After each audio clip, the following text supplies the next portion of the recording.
Phambano vhukati ha murangaphanḓa wa khamphani ya zwiḓolo zwa fake vho Mtarira na Momy dzo swika maṱhakheni. Hezwi ndi nga murahu ha musi murangaphanḓa vha vho Mtarira vho sumbedzisa uri vho dalela shango ḽavho ḽa Zimbabwe nahone vho amba na maine wavho ane u to lapula vhukuma. Chasungwa pana pasi nekudenga chasungwa. Why TWT koni save your Honda Pro? Beat by road light prostate sandaria. Chinde munocherera pasi kana kufutsira. We deploy TPMO. Eri chakote by Sanda Maikoro. Piwanda static haida babanda kumbira miko dzinopezwa neutsinye.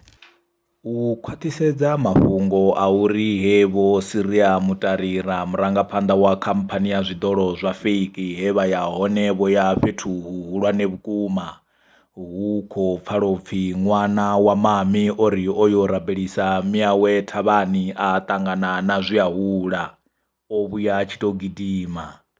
Obrika saderebosha sikatierebosha kata rikoto masada riebosha kata tikitima lolokoto mosakata.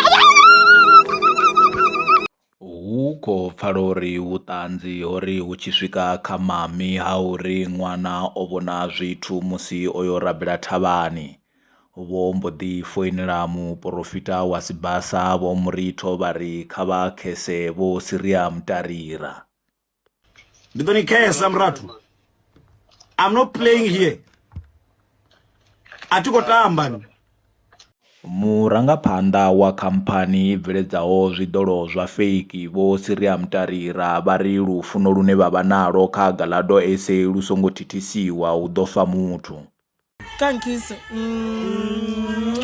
Ni ngo to kisela na machero tindi chone. Ni ko tani, ndi ka ni rwa ni dotsa fana. Ri dizana ma. Tini to ita zwavhuḓi na stone jomba.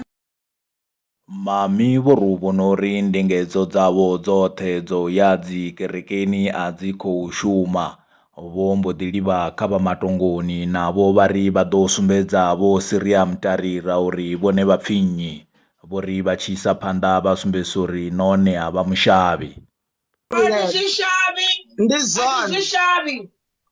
Nana ituka baba tu. Nana ba don't thetshelesa. Yo dia top apa. Ati zwishavi. Awuna problem na routine. Kha video iyi ho vhonala Momy vha tshi khou phasa vha tshi khou vhidza vha matongoni vha tshi ri kha i shome nahone vhadzimu vhavho a vha tei u vha seisa nga vhathu. Ba konseisa nga vhathu ndi vha rabela usiku na masiara ti vha shodisi tabelo. Ba konseisa nga vhathu. Mafhesiloni azwo ho vhonala Momy vha tshi khou bva u tevhela iṅwe ṅanga yavho ngei shangoni ḽa India.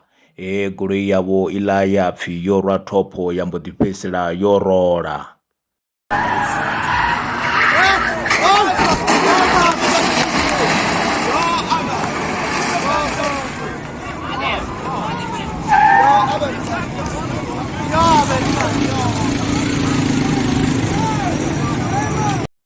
Shango ḽo sala ḽo akhamala nga murahu musi goloi dze dza vha dzi tshi khou endedza vho Mtarira u bva shangoni ḽa Zimbabwe dzo ḓo athenda mbulungo ya Momy, musi vho Mtarira vha tshi tou pfuka bada ya mbo ḓi valea nga mavu yo hwalaho bogisi sathu swika.